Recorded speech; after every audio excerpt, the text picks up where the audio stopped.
Nagpadala sila ng rules at pinag-aralan ko yung rules. Oh, yeah.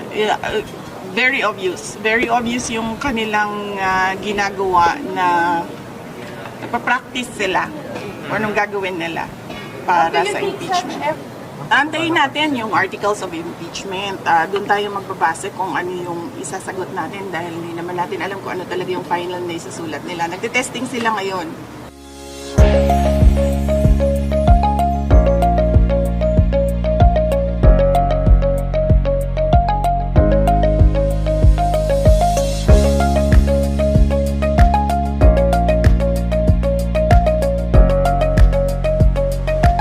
Another political attack po ito ng Kamara po sa inyo at sa inyong opisina. Yes, nabanggit ko kanina sa statement ko na kapareho lang ito nung nangyari noong nakaraang taon. Nung nakaraang taon, nagdrama ay confidential funds. Ngayon naman